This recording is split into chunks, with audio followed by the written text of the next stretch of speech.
고백하심으로 우리의 신앙을 주님 앞에 고백하도록 하겠습니다. 나는 전능하신 아버지 하나님 천지의 창조주를 믿습니다. 나는 그의 유일하신 아들 우리 주 예수 그리스도를 믿습니다. 그는 성령으로 잉태되어 동정녀 마리아에게서 나시고 본디오 빌라도에게 고난을 받아 십자가에 못 박혀 죽으시고 장사된 지 사흘 만에 죽은 자 가운데서 다시 살아나셨으며 하늘에 오르시어 전능하신 아버지 하나님 우편에 앉아 계시다가 거기로부터 살아있는 자와 죽은 자를 심판하러 오십니다.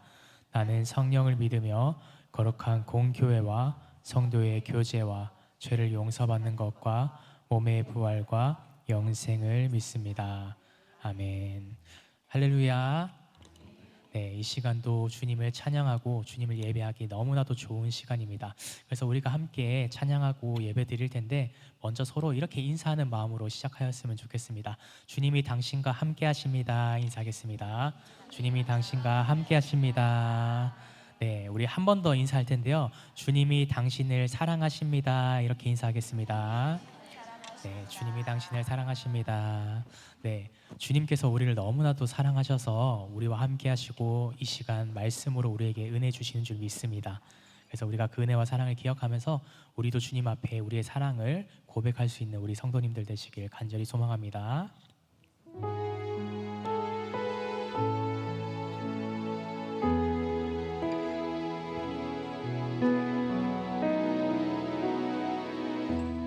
우리 이렇게 고백합시다. 사랑해요. 사랑해요.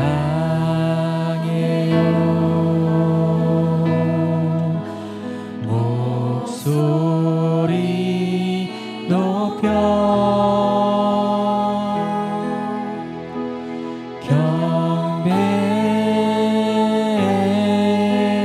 경배해요. 내 영혼 기뻐. 오 나의 왕 나의 목소리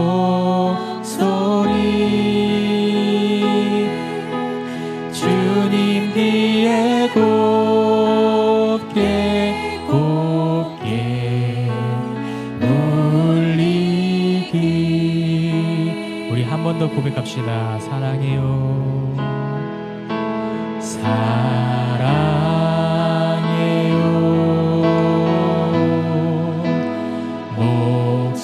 목소리 높여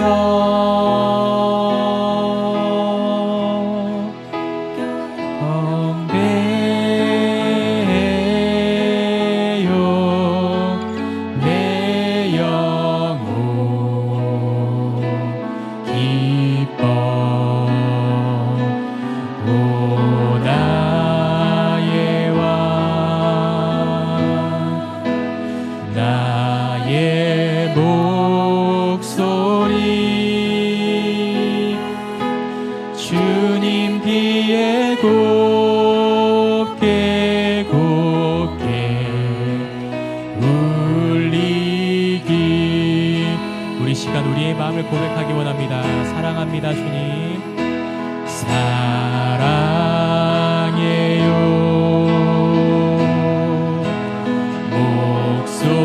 목소리 높여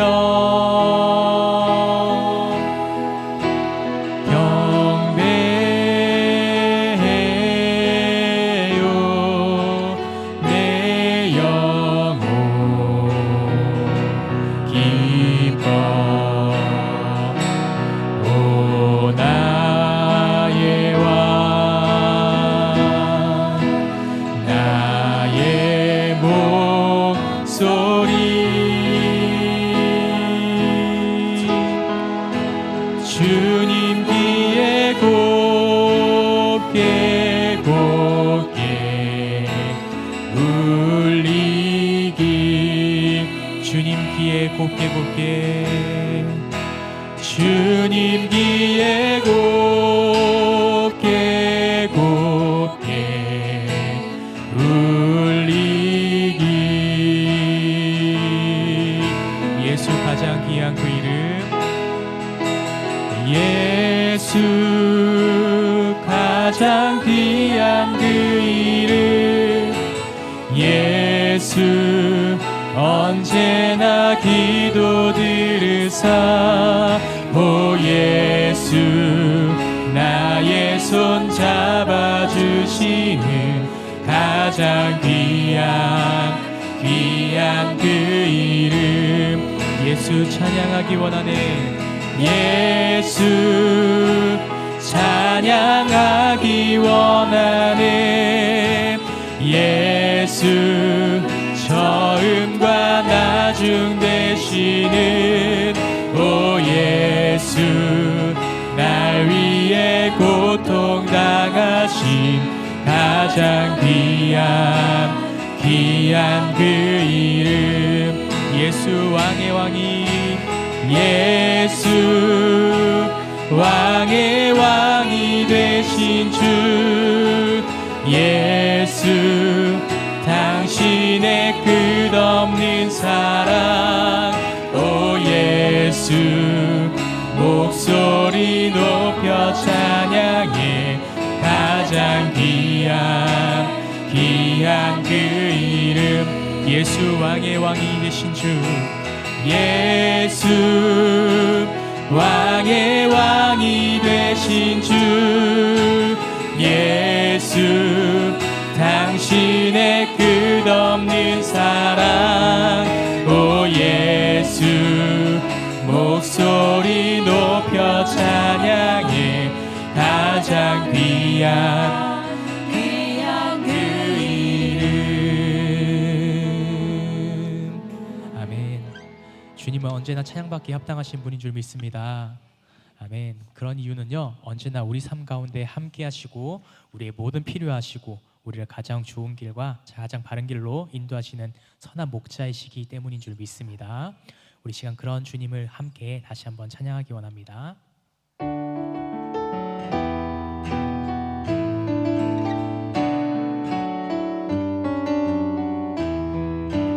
우리 이렇게 고백합시다. 선하신 목자 날 사랑하는 분 주 인도하는 곳 따라가리 주의 말씀을 나 듣기 위하여 주 인도하는 곳 가려 다시 한번 고백합시다. 선하신 목자 날 사랑하는 분 주 인도하는 곳 따라가리 주의 말씀을 나 듣기 위하여 주 인도하는 곳 가려네 나를 푸른 초장과 실만한 물가로 내 선하신 목자 날 인도해 험한 산과 골짜기로 내가 다닐지라도 내 선하신 목자 우리 다시 처음부터 고백합시다. 선하신 목자 날 사랑하는 분 주 인도하는 곳 따라가리 주의 말씀을 나 듣기 위하여 주 인도하는 곳 가려내 나를 푸른 초장과 실만한 물가로 내 선하신 목자 날 인도해 험한 산과 골짜기로 내가 다닐지라도 내 선하신 목자 날 인도해 나를 푸른 초장과 실만한 물가로 내 선하신 목자 날 인도해 험한 산과 골짜기로 내가 다닐지라도 내 선하신 목자 날 인도해 선한 목자 되신 우리 주 선한 목자 되신 우리 주 항상 인도하시고 동산 좋은 곳에서 우리 먹여주소서. 선한 목자 구세주여 항상 인도하소서. 선한 목자 구세주여 항상 인도하소서. 양의 문이 되신 주, 양의 문이 되신 예수여 우리 영접하시고 잃은 양의 무리를 항상 인도하소서. 선한 목자, 선한 목자 구세주여 기도 들어주소서. 선한 목자 구세주여 기도 들어주소서. 흠이 많고 약한 우리도 용납하여 주시고 주의 넓고 크신 은혜로 자유 얻게 하셨네. 선한 목자, 선한 목자 구세주여 지금 나아갑니다. 선한 목자 구세주여 지금 나아갑니다. 일찍 주의 뜻을 따라서, 일찍 주의 뜻을 따라서 살아가게 하시고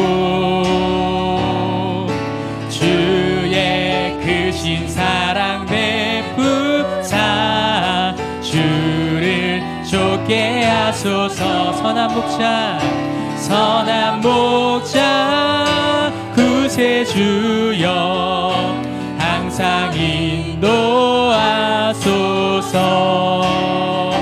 선한 목자 구세주여 항상 인도하소서. 선한 목자 구세주여, 선한 목자 구세주여 항상 인도하소서. 선한 목자 구세주여 항상 인도하소서.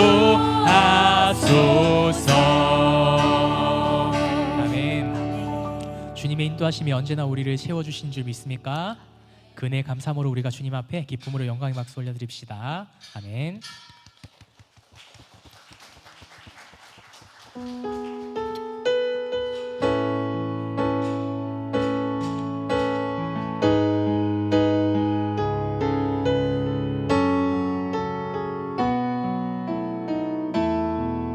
따스한 성령님, 따스한 성령님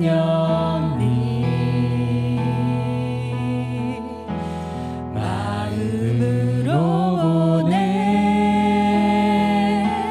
내 몸을 감싸며 주어지는 평안함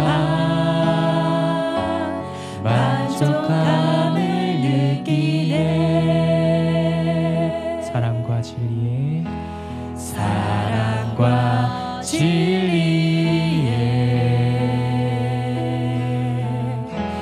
한 줄기 빛보내 내 몸을 감싸며 주어지는 평안함 그 사랑을 느끼 부르신 곳에서 나는 예배하리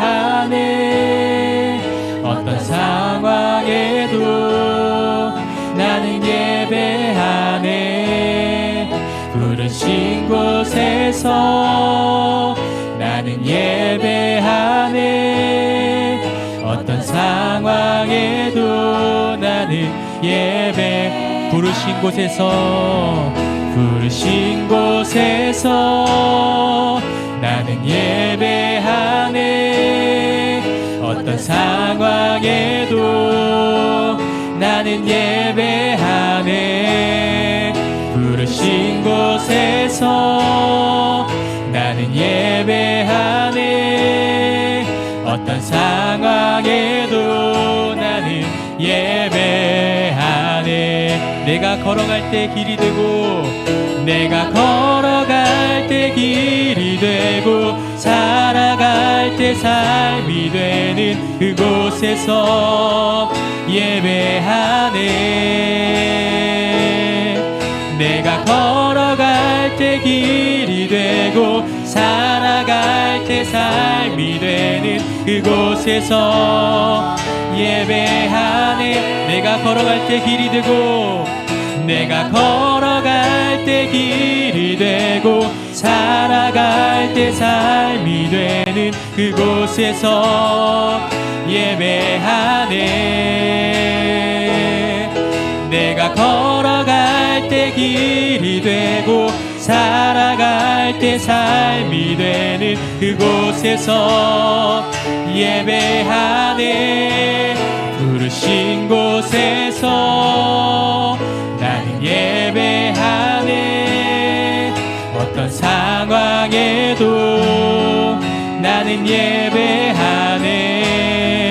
부르신 곳에서 나는 예배하네. 어떤 상황에도 나는 예배. 우리 목소리로 고백합시다. 부르신 곳에서 나는 예배하네. 어떤 상황에도 나는 예배하네. 부르신 곳에서 나는 예배하네. 어떤 상황에도 나는 예배하네. 우리 시간 함께 마음을 모아서 주님 앞에 이렇게 기도하기 원합니다. 주님, 우리가 어떤 상황 속에 있다 하더라도 주님께서 우리를 사랑하셨고 우리를 일곱 가운데 부르시고 우리의 삶을 인도하셨으니 우리가 어떤 상황 속에 처해 있다 하더라도 주님을 찬양하겠습니다. 주님을 예배하겠습니다.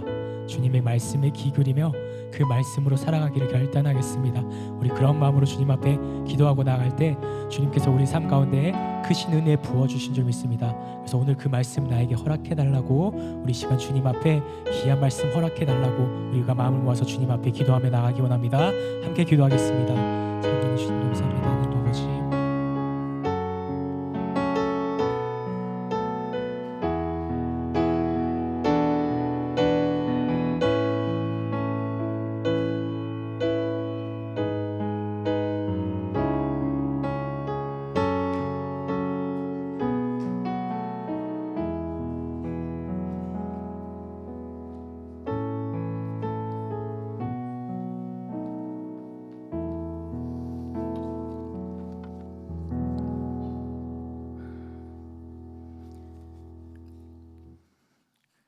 온 우주 만물을 주관하시며 역사의 순례바퀴를 주장하시는 살아계신 하나님 아버지, 영광과 존귀와 찬양을 올려드립니다.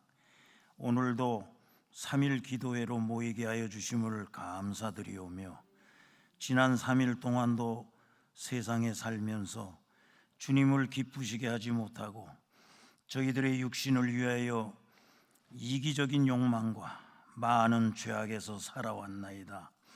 하나님이 주신 시간과 재능, 환경, 재물 등 좋은 것들을 제 힘으로 이룬 것처럼 여기며 우상으로 섬겨왔음을 회개합니다.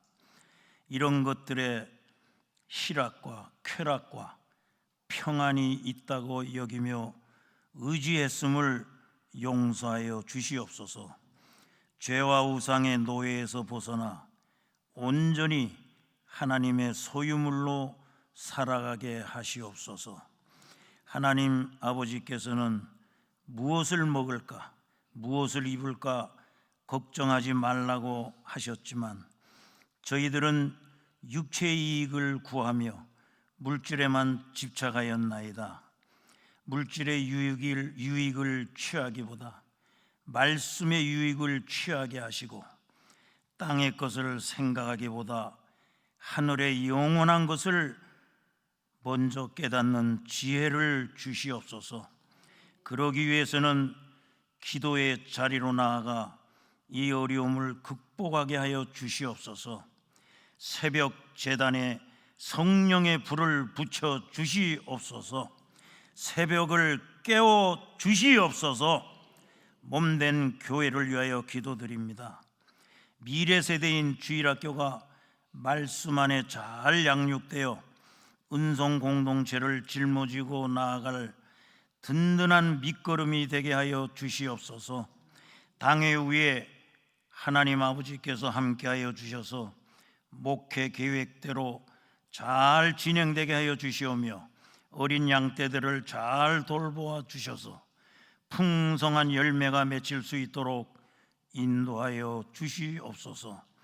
항존직 일꾼을 세우기 위한 모든 계획이 인간의 힘으로 좌지우지되는 것이 아니라 하나님 아버지의 선한 손이 그들의 손과 함께하여 주셔서 착하고 충성된 종이 선출되게 하여 주시옵소서. 중동 전쟁이 해결의 실마리를 잃어가고 점점 더 어려운 국면에 처해 있사오니 전쟁 당사국들이 한 걸음씩 양보하여 종전에 임할 수 있도록 하나님 아버지께서 붙잡아 주셔서 중동의 화약고가 평화의 화약고가 될 수 있도록 도와 주시옵소서. 병상에서 또는 요양원에서 출입하시는 거동이 불편한 분들 위해 치료의 광선을 발하여 주셔서 다 치유함을 얻게 하여 주시옵소서. 담임 목사님을 위해서 기도드립니다. 영육간에 강건케 하여 주시오며 양떼들을 푸른 초장으로 인도하기에 부족됨이 없는 귀한 목자장으로 세워주시오며 부목사님들도 동력하기에 어려움 없도록 인도하여 주시옵소서. 박소원 목사님 지난 주간 선교 훈련을 받고 피곤한 육신을 이끌고 단상에 섰사오니 갑절의 영감을 더하여 주셔서 은혜 충만한 시간 되게 하여 주시옵소서. 길이요 진리요 생명 되신 예수님 이름으로 기도드리옵나이다. 아멘.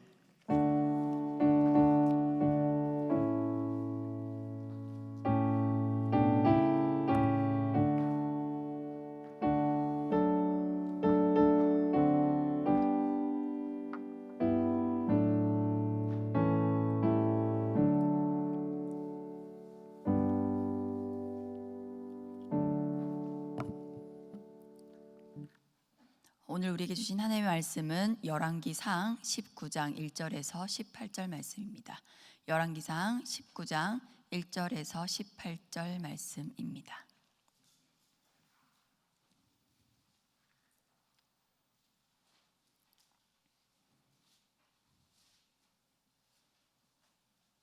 저와 한 절씩 교독하시고 마지막 절은 함께 읽겠습니다. 아합이 엘리야가 행한 모든 일과 그가 어떻게 모든 선지자를 칼로 죽였는지를 이세벨에게 말하니 이세벨이 사신을 엘리야에게 보내어 이르되 내가 내일 이맘때에는 반드시 내 생명을 저 사람들 중 한 사람의 생명과 같게 하리라. 그렇게 하지 아니하면 신들이 내게 벌 위에 벌을 내림이 마땅하니라 한지라. 그가 이 형편을 보고 일어나 자기의 생명을 위해 도망하여 유다에 속한 브엘세바에 이르러 자기의 사환을 그곳에 머물게 하고 자기 자신은 광야로 들어가 하룻길쯤 가서 한 로뎀나무 아래에 앉아서 자기가 죽기를 원하여 이르되 여호와여 넉넉하오니 지금 내 생명을 거두시옵소서. 나는 내 조상들보다 낫지 못하니이다 하고 로뎀나무 아래에 누워 자더니 천사가 그를 어루만지며 그에게 이르되 일어나서 먹으라 하는지라. 본즉 머리맡에 숯불에 구운 떡과 한 병 물이 있더라. 이에 먹고 마시고 다시 누웠더니 여호와의 천사가 또 다시 와서 어루만지며 이르되 일어나 먹으라. 내가 갈 길을 다 가지 못할까 하노라 하는지라. 이에 일어나 먹고 마시고 그 음식물의 힘을 의지하여 40주 40야를 가서 하나님의 산 호렙에 이르니라. 엘리야가 그곳 굴에 들어가 거기서 머물더니 여호와의 말씀이 그에게 임하여 이르시되 엘리야야 내가 어찌하여 여기 있느냐. 그가 대답하되 내가 만군의 하나님 여호와께 열심히 유별하오니 이는 이스라엘 자손이 주의 언약을 버리고 주의 제단을 헐며 칼로 주의 선지자들을 죽였음이오며 오직 나만 남았거늘 그들이 내 생명을 찾아 빼앗으려 하나이다. 여호와께서 이르시되 너는 나가서 여호와 앞에서 산에 서라 하시더니 여호와께서 지나가시는데 여호와 앞에 크고 강한 바람이 산을 가르고 바위를 부수나 바람 가운데 여호와께서 계시지 아니하며 바람 후에 지진이 있으나 지진 가운데 여호와께서 계시지 아니하며 또 지진 후에 불이 있으나 불 가운데도 여호와께서 계시지 아니하더니 불 후에 세미한 소리가 있는지라. 엘리야가 듣고 겉옷으로 얼굴을 가리고 나가 굴 어귀에 서매 소리가 그에게 임하여 이르시되 엘리야야 내가 어찌하여 여기 있느냐. 그가 대답하되 내가 만군의 하나님 여호와께 열심히 유별하오니 이는 이스라엘 자손이 주의 언약을 버리고 주의 제단을 헐며 칼로 주의 선지자들을 죽였음이오며 오직 나만 남았거늘 그들이 내 생명을 찾아 빼앗으려 하나이다. 여호와께서 그에게 이르시되 너는 내 길을 돌이켜 광야를 통하여 다메섹에 가서 이르거든 하사엘에게 기름을 부어 아람의 왕이 되게 하고 너는 또 님시의 아들 예후에게 기름을 부어 이스라엘의 왕이 되게 하고 또 아베무홀라 사밧의 아들 엘리사에게 기름을 부어 너를 대신하여 선지자가 되게 하라. 하사엘의 칼을 피하는 자를 예후가 죽일 것이요 예후의 칼을 피하는 자를 엘리사가 죽이리라. 그러나 내가 이스라엘 가운데에 7,000명을 남기리니 다 바알에게 무릎을 꿇지 아니하고 다 바알에게 입맞추지 아니한 자니라. 아멘. 할렐루야. 네. 이렇게 인사해 볼까요? 아까 목사님이 인사하셨던 것처럼 주님이 당신과 함께 하십니다. 주님이 당신과 함께 주님과 하십니다. 함께 하십니다. 네, 감사합니다. 오늘은 하나님 앞에 홀로 서기라는 제목으로 말씀 전하도록 하겠습니다. 인터넷에서 콜로라도의 거목이라고는 말을 검색을 해보면 한 나무가 등장합니다.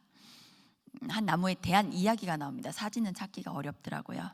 네, 그냥 한 나무일 뿐인데 왜 유명한 나무가 되었을까요? 그 나무는 숲의 왕이라는 별명도 가지고 있었습니다. 미국의 콜로라도주의 로키 산맥 한 봉우리에 수령이 400년이 넘은 거대한 나무가 있었다고 합니다. 있었는데 지금은 없습니다. 400년이 지났다고 하면 콜럼버스가 미국 대륙을 발견했을 때 그 나무는 아마 떡잎이거나 묘목 정도였을 겁니다. 미국 역사와 함께 400년을 4세기를 지냈던 그 나무는 14번의 벼락을 맞았다고 해요. 14번의 벼락을 맞았는데도 끄떡이 없었고 10병 벼락을 맞았으며 그동안에 얼마나 폭풍우와 시련이 많았겠습니까? 그런데 그 나무는 400년 동안 끄떡 없었다고 해요. 그래서 주변의 다른 나무들은 다 불타거나 쓰러져 넘어져 죽을 때에도 이 나무만은 건장하게 살아 있어서 숲의 왕이라는 별명도 얻게 된 거죠. 그런데 이 나무가 어느 날 갑자기 쓰러지고 말았습니다. 원인을 조사해 보니 어이없게도 나무 껍질을 뚫고 들어갔던 작은 하찮은 딱정벌레 떼 때문이었다고 합니다. 벼락이나 폭풍 같은 거대한 재난도 버텨왔던 그 나무인데 나무 속을 조금씩 갉아먹었던 그 하찮은 벌레들 때문에 결국 쓰러졌다는 겁니다. 우리의 모습도 때로는 이 나무의 모습 같지 않을까 싶습니다. 우리의 믿음을 넘어뜨리는, 우리를 믿음의 여정에서 쓰러뜨리는 것은 외부의 시련이나 역경 그런 게 아니라 우리 내면으로 침투해오는 실망감과 우울감과 또 외로움과 좌절 같은 그런 우리 안에 있는 문제일 수 있다는 것입니다. 오늘 본문의 영적인 거장도 정말 믿을 수 없을 만큼 당혹스럽게 불안과 우울함에 빠져 있던 것을 볼 수 있습니다. 그가 바로 위대한 선지자 엘리야였습니다. 부부가 하나 되는 것은 참 중요하죠. 그렇죠? 그래서 부부를 일심동체라고도 말하잖아요. 그런데 건설적인 방향으로 하나가 되어야지 망하는 길로 하나가 되는 부부도 성경에 여러 커플이 나옵니다. 오늘 본문에서도 아합과 이세벨의 부부가 대표적으로 악한 일에 하나가 됐던 부부로 소개가 됩니다. 이 두 사람은 서로 마음이 참 잘 맞았던 것 같습니다. 아합 남편은 아내에게 못하는 얘기가 없었던 것 같아요. 시시콜콜 자기 속 얘기도 하고 그랬던 것 같아요. 그래서 내가 나봇의 포도원을 갖고 싶다라고 얘기하면 또 이세벨은 무슨 방법을 동원해서라도 갖게끔 악한 방법을 동원해서라도 갖게끔 해주는 정말 악한 일에 하나가 되는 커플이었습니다. 부창부수라고 하죠. 오늘도 부부는 엘리야를 죽이는 일에 하나가 되었습니다. 이런 부부가 신약에도 나오죠. 바로 아나니아와 삽비라 부부입니다. 부부가 하나님을 속이는 일에 하나가 되어서 자기 무덤을 팠습니다.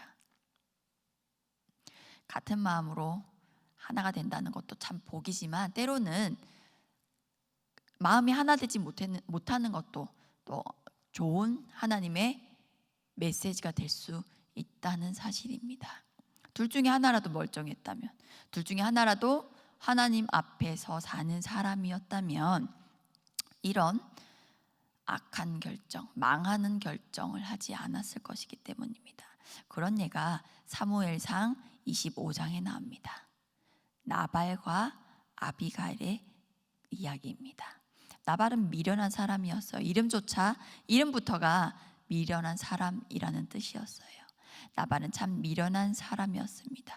어리석기도 했고 하나님을 두려워하지도 않는 사람이었습니다. 그래서 다윗과 그 군대를 멸시했습니다. 자기 죽을 줄도 모르고 어리석은 결정을 내렸습니다. 그런데 그때 나발을 살린 것이 아비가일의 지혜였던 것입니다.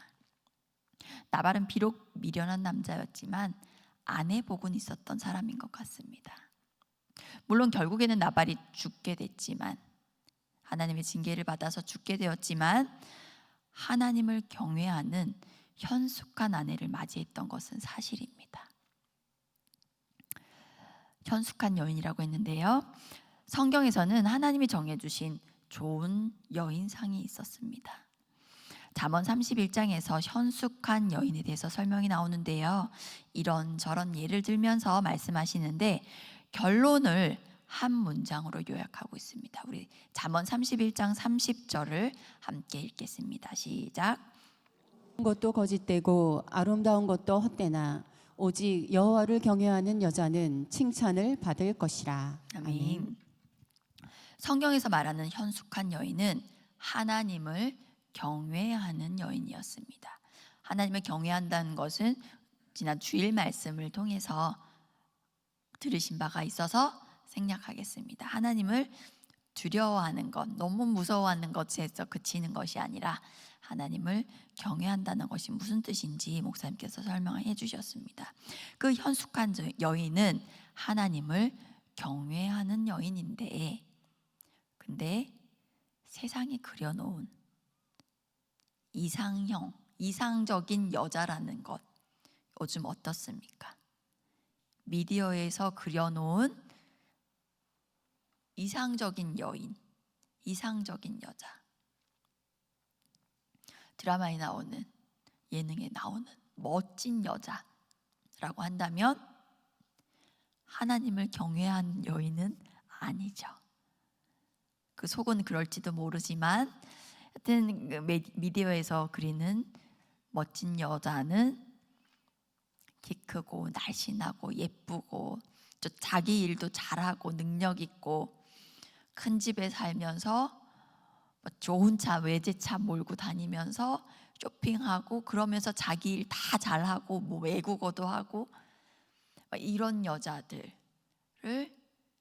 미디어에서 멋진 여자로 그리고 있습니다. 또 그런 남자가 멋진 남자라고 그리고 있습니다. 근데 하나님은 이런 조건 중에 하나도 하나님의 기준이라고 말하는 것은 없었습니다. 하나님은 하나님을 경외하는, 그래서 그 앞에서 겸손히 하나님 앞에서 사는 여인을 현숙한 여인이라고 말씀하셨습니다. 그러면서 그런 여인에게 이런 복을 주신다고 말씀하셨는데요. 잠언 31장 31절을 이어서 한번 같이 읽겠습니다. 시작. 그 손의 열매가 그에게로 돌아갈 것이요 그 행한 일로 말미암아 성문에서 칭찬을 받으리라. 아멘. 네, 그 손의 열매가 그에게로 돌아간다고 했습니다. 주일 말씀에서도 우리가 수고한 대로 얻는 것이 쉬운 일은 아니라고 했습니다. 그런데 하나님께서 현숙한 여인에게, 하나님을 경외하는 현숙한 여인에게 자기 손의 열매가 그에게로 돌아가는 복을 주시겠다고 말씀하셨습니다. 말씀이 기준이 되는 세상, 또 말씀이 기준이 되는 인생이 되시기를 주님의 이름으로 축복합니다. 오늘 본문에서 아합과 이세벨은 둘 다 하나님을 경외하지 않고 하나님이 쓰시던 선지자를 대적했던 사람입니다. 악한 자들은 어차피 하나님의 사람을 대적하게 되어 있습니다. 그런데 우리가 오늘 경계해야 될 것은 엘리야의 태도입니다. 엘리야는 영적 침체에 빠졌습니다. 영적 침체뿐 아니라 육적인 또 심적으로도 무너져 버렸습니다. 엘리야는 바로 앞장 18장에서 바알의 선지자들과 대결을 해서 이겼던 사람입니다. 그 사건, 갈멜살의 사건이 바로 앞장에 나옵니다. 엘리야는 외적으로도 엄청난 성공을 거둔 직후에 그에게 정말 이상하리만큼 낯선 모습을 나타내 보이고 있는 것입니다. 누구나 슬럼프가 빠질 수 있습니다. 누구나 침체에 빠질 수 있겠죠. 그런데 엘리야는 아니어야 하지 않겠습니까? 하나님의 대선지자 엘리야에게는 그런 일이 있으면 안 되지 않겠습니까? 오늘날로 말하면 조용기 목사님이나 옥하는 목사님, 그런 대단한 영적 지도자가 우울증에 걸려서 집 밖으로도 못 나가고 두문불출하는 상황이라는 겁니다. 그러면 안 되지 않겠습니까? 엘리야는 얼마나 깊은 침체에 빠졌는지 하나님께 자신을 죽여달라고 간구하고 있는 것을 볼 수 있습니다. 근데 엘리야는 도대체 왜 이런 깊은 침체에 빠졌을까요? 먼저 표면적으로는 우리 말씀에 읽었지만 표면적인 이유는 이세벨이 엘리야를 죽이겠다고 사신을 보낸 일 때문입니다. 그런데 잘 생각해 보시면요, 정말 그 이유가 원인이었을까 싶습니다. 이세벨이 정말 엘리야를 죽이려고 했다면 사신을 보냈을까요? 자객을 보냈을까요? 며칠 전에도 트럼프를 죽이겠다고 어떤 사람이 그랬죠. 암살범, 성공은 못했지만 진짜 죽이려고 했기 때문에 몰래 잠입해서 총격을 시도했습니다. 근데 트럼프를 진짜 죽이려고 했던 사람이 그 전날 트럼프에게 메일로 내일 이맘때쯤에 당신을 죽이러 가겠습니다 라고 했을까요? 그러진 않았을 거예요. 그런데 엘리야는 그 죽이겠다는 내일 이맘때쯤 엘리야를 죽이겠다고 그 소식을 전한 사람 때문에, 그 예고 때문에 침체에 빠졌습니다.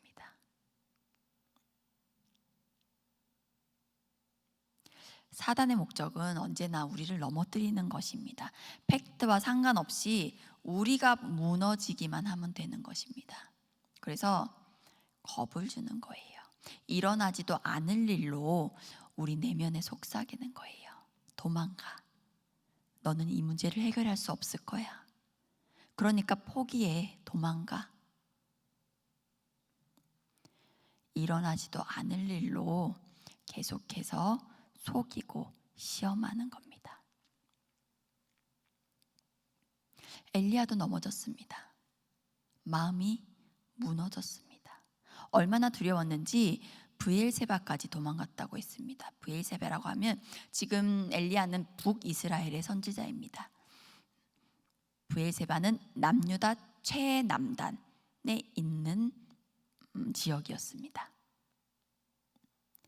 우리가 성경에서 단에서 브엘세바까지라고 얘기하는 것은 북이스라엘 최북단에서 남유다 최남단까지, 우리말로 하면 백두에서 한라까지라는 뜻입니다. 우리 한반도 전체를 뜻할 때 한라에서 백두까지, 백두에서 한라까지라고 표현을 합니다. 그 한라, 그 브엘세바까지 북이스라엘, 말하자면 서울에서 활동하던 엘리야가 제주도까지 도망을 갔다는 거예요.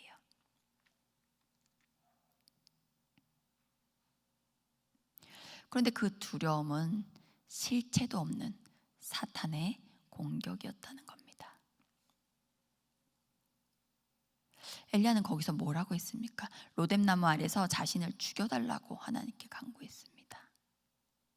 로뎀나무는 우리가 생각하는 것만큼 울창하고 쉼을 줄 만한 그런 나무는 아닙니다. 가시덤불에 풀이 있고 그런 나무인데, 겨우 그 나무 아래서 작은 쉼을 찾았다는 겁니다. 그런데 엘리야는 왜 브엘세바까지 도망을 갔다고 했습니까? 이세벨이 죽인다고 하니까 살려고 도망을 갔겠죠.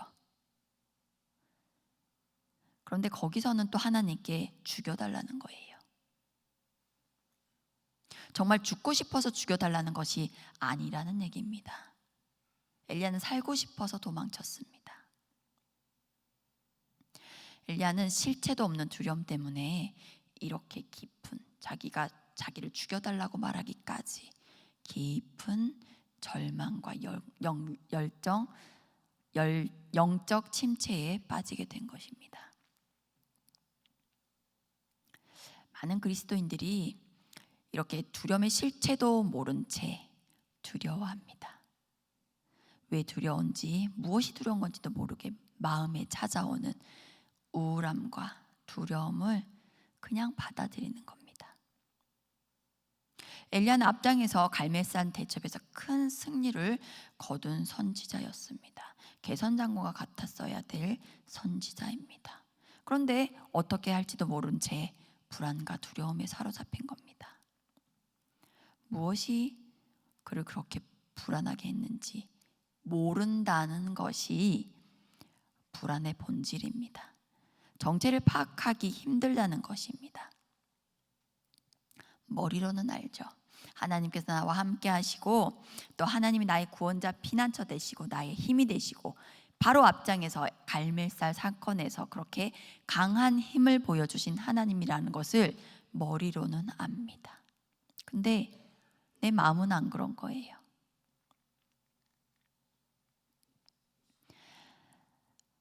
다 아는데 나에게 왜 이런 불안이 찾아왔는지 모른다는 겁니다. 그래서 두려운 거예요. 이런 불안과 공포와 공황과 또 무기력함, 이런 것들이 그리스도인에게 있어서는 일종의 인지 부조와 같은 것입니다.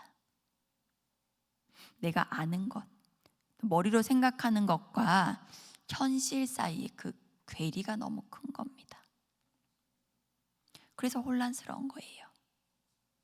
며칠 전에 있었던 갈멜산의 감격이 오늘 내 삶에도 영향이 있어야 되는데 그 승리와 감격이 오늘 내 삶에 하나도 도움이 되지 않을 때가 있다는 거예요. 엘리야가 이세벨의 협박에 도망가면서 스스로도 얼마나 생각을 했겠습니까? 또 하나님께 기도했겠죠. 죽을 힘을 다해 도망하면서 하나님께 부르짖지 않았을까요?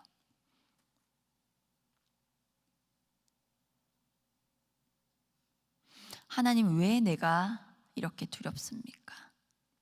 하나님, 나에게 찾아온 이 영적 침체 어떻게 해결해야 됩니까? 이게 뭐 때문입니까? 하나님, 혹시 내가 죄를 지었습니까?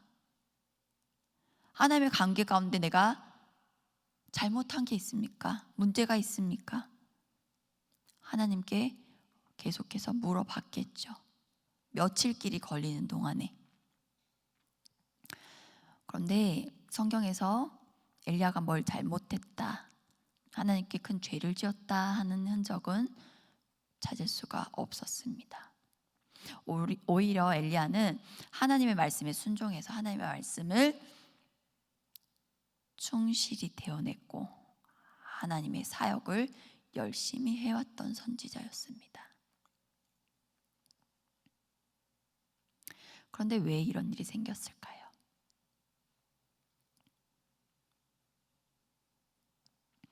엘리야가 사람이기 때문입니다. 사람은 누구나 이럴 수가 있다는 겁니다. 아무리 엘리야라도 사람은 이럴 수 있다는 겁니다. 오늘 우리에게 그 사실을 성경은 말씀해 주고 있는 겁니다. 누구나 그럴 수 있다는 것을. 인간이 어떤 존재인지, 인간의 연약함을 여실히 보여주시는 겁니다. 사람이 하나님이 아니다. 아무리 대선지자 엘리야라도 하나님 같진 않다. 내가 한낱 인간에 불과하다는 것, 하나님의 구원이 필요한 사람일 뿐이라는 사실을 우리에게 보여주시는 겁니다. 그것을 인정하라는 것입니다. 그런 신앙이 좋은 신앙입니다. 능력을 행하고 또 병을 고치고 귀신을 내어쫓고 방언을 하고 열심히 교회에서 봉사하는 것도 좋은 신앙입니다. 그러나 그것이 본질은 아닙니다. 중요한 것은 내가 어떤 존재인지를 알고 인정하는 것에서 시작하는 것입니다. 그 기반 위에서 시작해서 신앙의 길을 한 걸음씩 갈 때 그 길을 잃지 않을 수 있습니다. 오늘 엘리야는 그 기반을 확인하고 있는 과정인 것입니다. 엘리야에게 이런 시간이 없었다면 혹시 이단 교주처럼 변질될 수도 있지 않았을까 싶습니다. 지금 이스라엘에게 비, 물은 정말 절대적인 것이었습니다. 3년 6개월 동안 비가 내리지 않았잖아요. 농경 사회에서 3년 6개월 동안 비가 안 왔다면 생명의 씨가 말랐을 거예요. 그 절박한 상황에서 엘리야의 기도로 비가 내렸습니다. 물론 하나님께서 그 생명의 비를 내려주셨지만 엘리야의 기도를 통해서였잖아요. 엘리야는 사람들에게 거의 하나님처럼 숭배받을 수도 있는 상황이었을지 모릅니다. 어쩌면 이 영적 침체는 하나님께서 허락하신 일이었을지 모릅니다. 아니면 계획하신 일이었을지도 모르겠습니다. 엘리야의 영혼을 위해서 말입니다. 하나님께서 우리를 이런 자리로 부르실 때가 있습니다. 내 성과에, 내 스펙에 속지 않게 하시려고 우리를 낮추실 때가 있습니다. 우리는 하나님의 이런 섭리도 모른 채 하나님을 원망하죠. 엘리야도 이런 하나님의 섭리를 모르고 하나님을 원망했었습니다. 더 적나라하게 얘기하면 하나님께 화를 냈습니다. 오늘 10절 말씀, 오늘 본문 10절 말씀입니다. 우리 함께 읽겠습니다. 시작. 그가 대답하되 내가 만군의 하나님 여호와께 열심히 유별하오니 이는 이스라엘 자손이 주의 언약을 버리고 주의 제단을 헐며 칼로 주의 선지자들을 죽였음이오며 오직 나만 남았거늘 그들이 내 생명을 찾아 빼앗으려 하나이다. 아멘. 엘리야는 우울감보다 더 밑바닥까지 내려가서 하나님을 원망하고 하나님께 대들기까지 한 겁니다. 이제 이런 엘리야에게 하나님은 천사를 보내주셨습니다. 로뎀나무 아래 누워서 자기를 죽기를 기다리는 엘리야에게 하나님은 처방을 내려주시는데요. 먼저는 잠을 주셨습니다. 먼 길에 지쳤을 엘리야에게 잠을 주셨다는 겁니다. 아마 엘리야는 그렇게 도망쳤을 때 두 다리 뻗고 편하게 잠잘 수는 없었을 거예요. 그런 엘리야에게 먼저 하나님은 잠을 주셨습니다. 얼마나 잤을지 모르겠습니다. 아마 지친 엘리야가 충분히 회복할 만큼 푹 잤을 것 같아요. 그런 후에 또 먹이셨습니다. 떡과 물을 먹이셨다고 되어 있습니다. 근데 그 사이에 보시면 어루만지심이 들어가 있습니다. 말씀을 보시면 엘리야가 먹고 눕고 천사가 만지는 것이 여러 번 반복되는 것을 볼 수 있습니다. 우리 본문 5절에서 8절 말씀을 함께 보실 텐데요. 저 한 절씩 교독하시겠습니다. 로뎀나무 아래에 누워 자더니 천사가 그를 어루만지며 그에게 이르시되 일어나서 먹으라 하는지라. 본즉 머리맡에 숯불에 구운 떡과 한 병 물이 있더라. 이에 먹고 마시고 다시 누웠더니 여호와의 천사가 또 다시 와서 어루만지시며 이르되 일어나 먹으라. 내가 갈 길을 다 가지 못할까 하노라 하는지라. 이에 일어나 먹고 마시고 그 음식물의 힘을 의지하여 40주 40야를 가서 하나님의 산 호렙에 이르니라. 아멘. 하나님은 인간의 가장 기본적인 필요를 무시하지 않으신다는 겁니다. 하나님이 그렇게 창조하셨기 때문입니다. 먹고 마시고 자야만 하도록 창조하셨기 때문입니다. 혹시 여러분 가운데 우울감이나 또 마음의 어려움, 마음의 병 때문에 신경정신과를 찾아가 보신 분 계신지 모르겠습니다. 좋은 의사는요, 정신과 약을 먼저 처방해 주지 않아요. 좋은 의사는 영양 상태부터 점검을 하더라고요. 피검사를 통해서 환자에게 무슨 영양이 혹시 부족해서 이런 증상이 일어났는지, 잠이 혹시 부족해서 그런지 그런 것부터 점검을 하더라고요. 그게 무슨 말이냐면 우리는 영양 상태가 좋지 못하거나 또 충분한 잠과 휴식을 취하지 못했을 때도 이런 마음의 병을 얻을 수 있다는 겁니다. 그러면 그것만 충분해지면 영양 공급이 잘 되고 또 충분한 잠과 휴식이 주어진다면 낫게 되는 마음의 병도 있다는 겁니다. 하나님은 이 갑작스러운 우울감과 불안에 사로잡힌 엘리야에게 먼저 그런 처방을 내리신 겁니다. 잠을 재우시고요, 먹이시고요, 거기에 어루만지심, 터치도 중요한 처방이 되었습니다. 우울감과 외로움이 소통이 없어서, 교제가 없어서 생길 수도 있기 때문입니다. 여러분 프리허그라는 말 들어보셨죠? 프리허그라는 것은 이렇게 피켓을 들어요. 프리허그라고 이렇게 쓰고 우리말로 하면 뭐 그냥 제가 안아주겠습니다라는 이렇게 피켓을 들고 서 있는 거예요. 그 피켓을 보고 다가오는 사람을 안아주는 거예요. 그 사람을 알지도 못하고요, 아무것도 묻지도 않고요, 그냥 안아주는 거예요. 이게 설교를 준비하면서 조사를 해보니까 그렇게 오래된 얘기는 아니더라고요. 2004년도에 어떤 호주 어떤 남성이 자기가 살면서 너무 어려운 일, 마음에 힘든 일을 겪고 나서 어려울 때에 공항에서는 사람들이 헤어지고 만나고 할 때 막 포옹을 하고 헤어지고 또 만나서 포옹하고 그러잖아요. 그 모습을 보고 위안을 얻었다고 해요. 그걸 보고서 나도 저걸 한번 해봐야 되겠다. 저렇게 포옹하는 것이 사람들에게 위로를 주는구나. 나는 그 모습을 보고 위로를 받았는데. 그러면서 시드니 시내에 나가서 프리허그라는 팻말을 피켓을 들고 서 있었다고 해요. 처음에는 제재도 당했다고 해요. 그렇지만 그게 전 세계적인 열풍이 되었잖아요. 우리도 알고 있으니까요. 우리나라에도 2006년도에부터 번화가나 뭐 젊은이들이 있는 대학가에서부터 큰 화제가 되었습니다.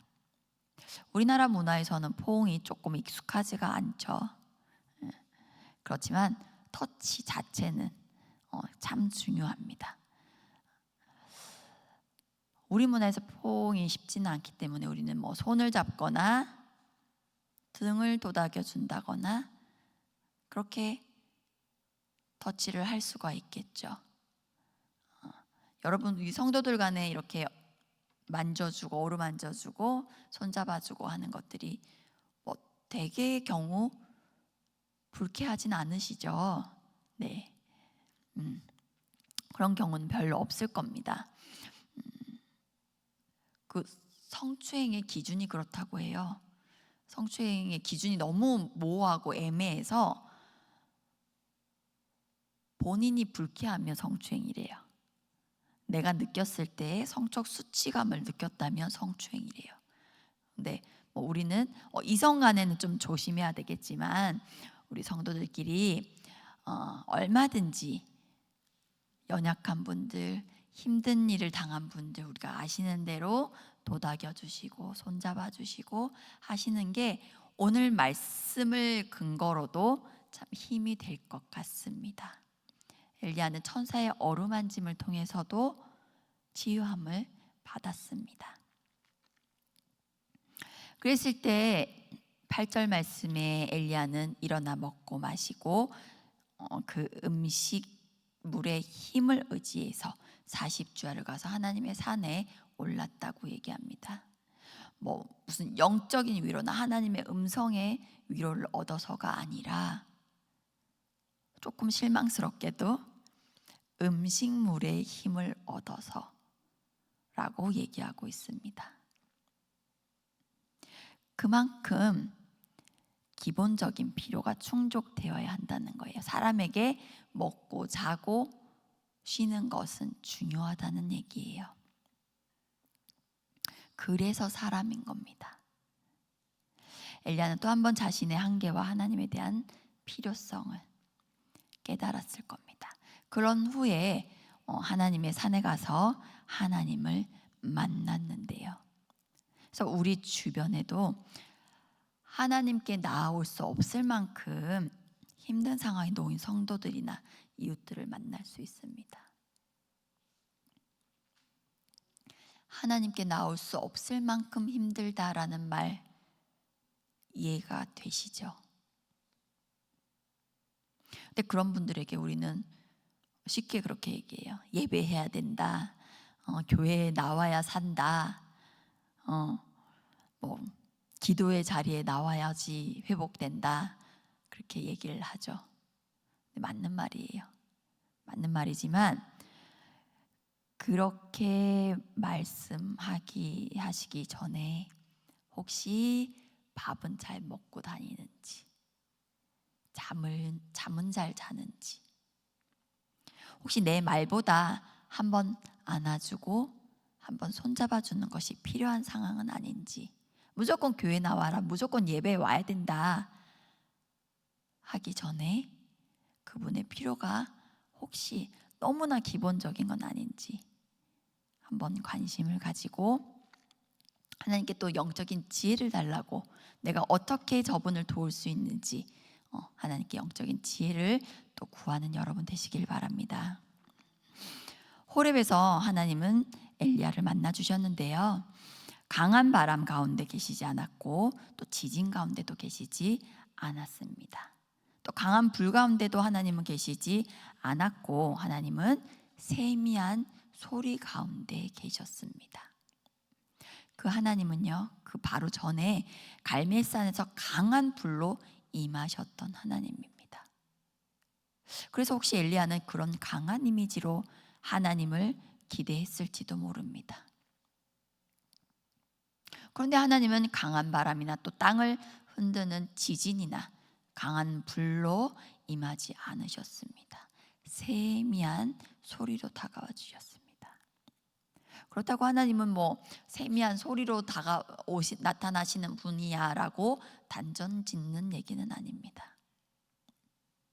제가 드리는 말씀은 하나님은 우리가 예상하지 못한 모습으로 만나 주시고 응답해 주실 수 있다는 얘기입니다. 어떤 분에게는 강한 바람으로, 어떤 분에게는 강한 불로, 어떤 분에게는 세미한 음성으로 다가와 주실 수 있는 분이라는 겁니다.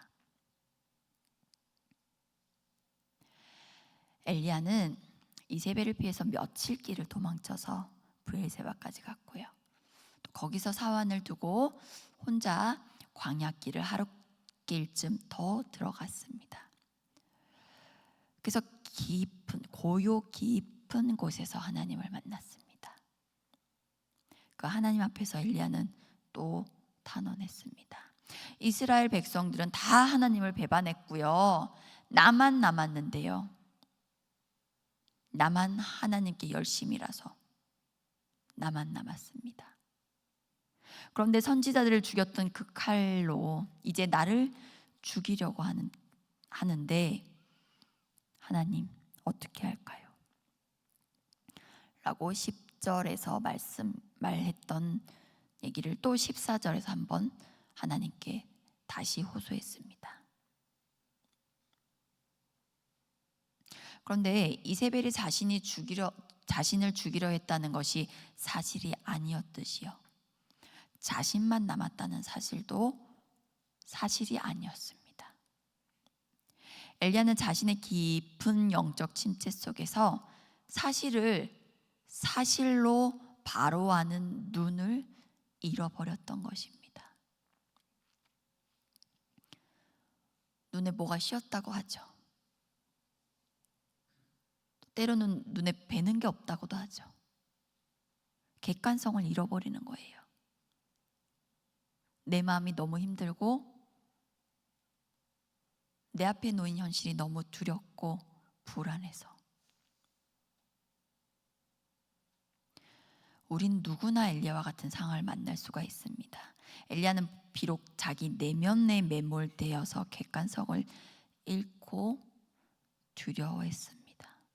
그러나 그는 그 불안과 두려움을 안고서 하나님께로 도망쳤습니다. 그리고 하나님 앞에 홀로 섰습니다.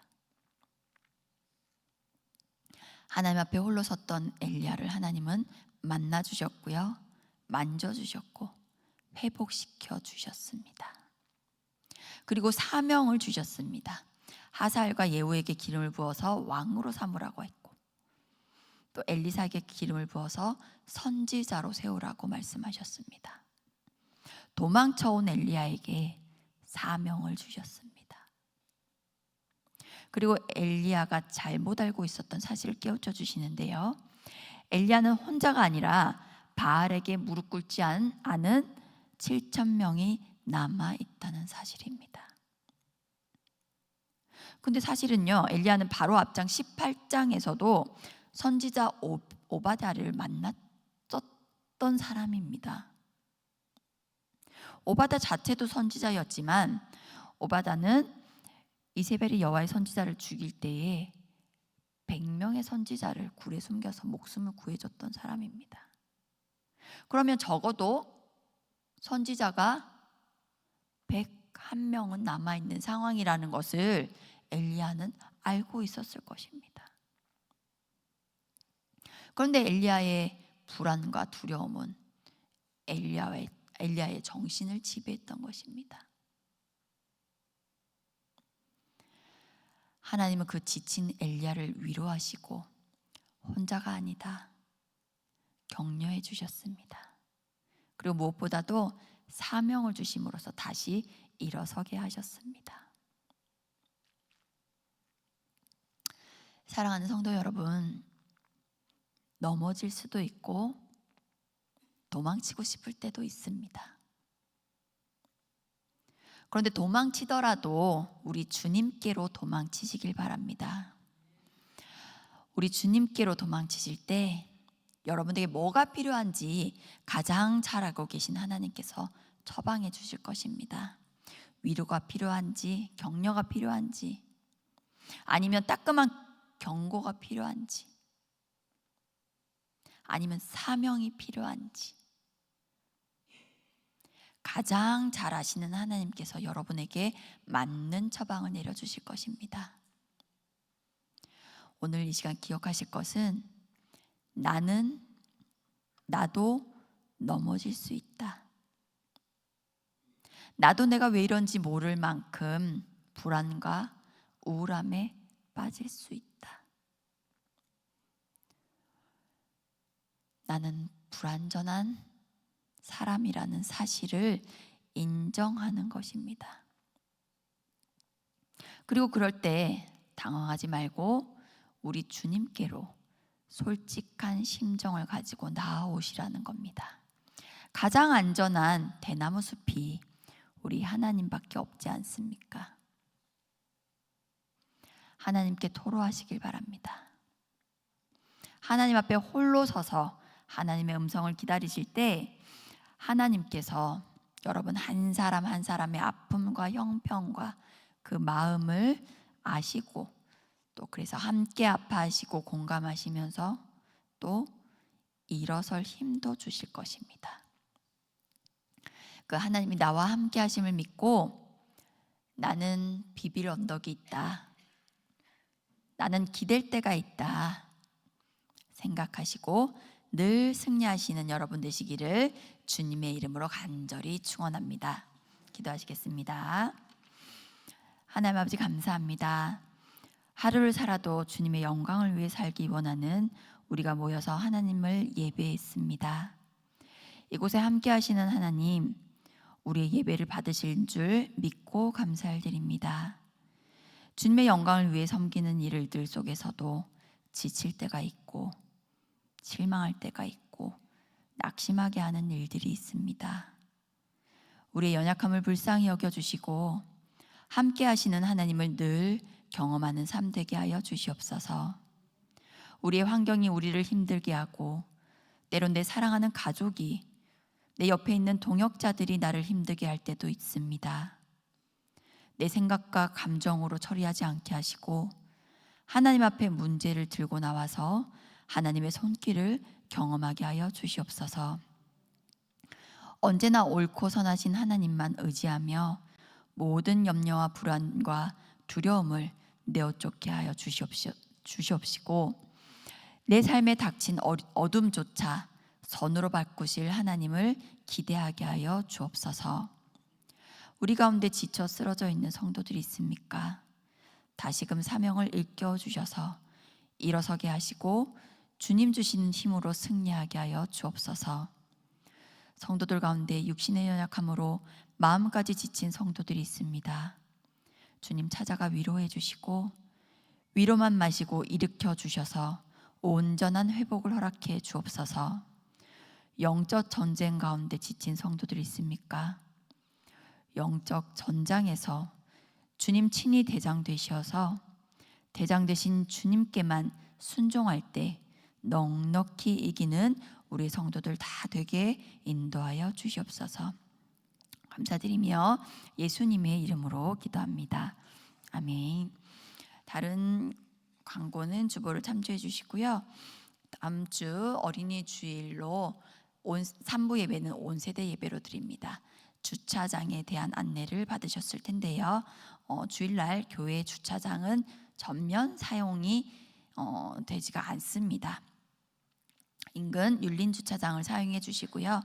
항종직 선출 선거를 위해서 계속해서 기도해 주시기 바랍니다. 오늘도 예배 후에 수요 전대도로 모이겠습니다. 제가 기도하고 예배를 마치겠습니다. 이제는 우리 주 예수 그리스도의 은혜와 아버지 하나님의 무한하신 사랑과 성령님의 내주 감화 충만 교통하심이 사명 붙들고 오늘도 이기기로 결단하는 사랑하는 주의 자녀들과 이들의 삶의 터전 위에 지금으로부터 영원까지 함께 하시기를 간절히 축원하옵나이다. 아멘.